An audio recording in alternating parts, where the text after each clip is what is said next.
ఎన్నికల్లో ప్రజలు వాతలు పెట్టినా వైసీపీ అధ్యక్షుడు జగన్మోహన్ రెడ్డికి ఇంకా బుద్ధి రాలేదన్నారు టీడీపీ నేత బుద్ధా వెంకన్న. శ్వేతపత్రంపై సంబంధం లేకుండా మాట్లాడుతున్నారన్నారు. పేర్ని నానికి శ్వేతపత్రం అంటే ఏంటో తెలుసా అంటూ మండిపడ్డారు. ఆంధ్రప్రదేశ్ ప్రజలు జగన్మోహన్ రెడ్డికి వాతలు పెట్టిన కృష్ణా జిల్లా పిల్లలందరూ మారిపోయారు. ఒక పుడికి మాట్లాడుతున్నాడు పేరు నాని. జగన్మోహన్ రెడ్డి రాసినటువంటి స్క్రిప్ట్ శ్వేతపత్రాల గురించి మాట్లాడుతున్నారు. శ్వేతపత్రం అంటే ఏంటో జగన్మోహన్ రెడ్డికి తెలుసా? శ్వేతపత్రం విడుదల చేశాడా?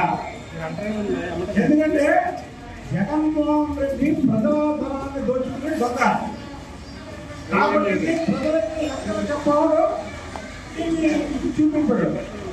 చంద్రబాబు నాయుడు గారు ప్రజాధనాన్ని ప్రజలు పంచిపెట్టేవాడికి కాబట్టి శ్వేతపత్రం చేశాడు. శ్వేతపత్రం అంటే ఏంటో అర్థం తెలియదు జగన్మోహన్ రెడ్డి. శ్వేతపత్రం అంటే ఏంటో తెలియని పేరు కానీ చంద్రబాబు గారు శ్వేతపత్రం రిలీజ్ చేసిన మాట్లాడుతున్నారు. జగన్మోహన్ రెడ్డి పోలవరం ఎన్నిసార్లు వెళ్ళాడు ముఖ్యమంత్రిగా ఉన్న కాలంలో? చంద్రబాబు నాయుడు గారు పోలవరాన్ని సందర్శించే తప్ప పోలవరం పూర్తయితే ఈ రాష్ట్రం సస్యశ్యామలంగా ఉంటుంది. కాబట్టి చంద్రబాబు నాయుడు గారు వెళ్తారు, రోజుకు ఒకసారి వెళ్తాడు. ఏంటి మీరు నొప్పి? మీరు పనిచేయరు, చంద్రబాబు గారు పనిచేస్తారా? ఈ రాష్ట్రాన్ని మీరు ఎలా దోచుకున్నారు? ఏ ఏ శాఖల్లో ఏమి చేశారు? ఏ శాఖల్లో కూడా డబ్బులు లేకుండా చేశారు? ప్రతి కార్పొరేషన్లో మీరు అప్పులు చేశారు. ఇవన్నీ కూడా మీకు 150 సీట్లు ఏదైతే 2019 ఇచ్చారో వాళ్ళకి తెలియవలసిన అవసరం చంద్రబాబు నాయుడు గారికి ఉంది.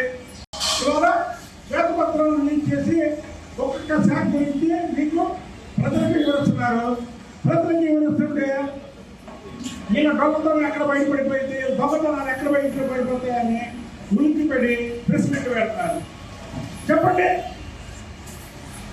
మీరు పోలవరం ఏం చేశారు? పోలవరంలో ఉన్నటువంటి మట్టిని ప్రత్యేకంగా జగన్మోహన్ రెడ్డి దాదాపు 1000 కోట్ల పైనే మట్టిలో తీసుకున్నారు.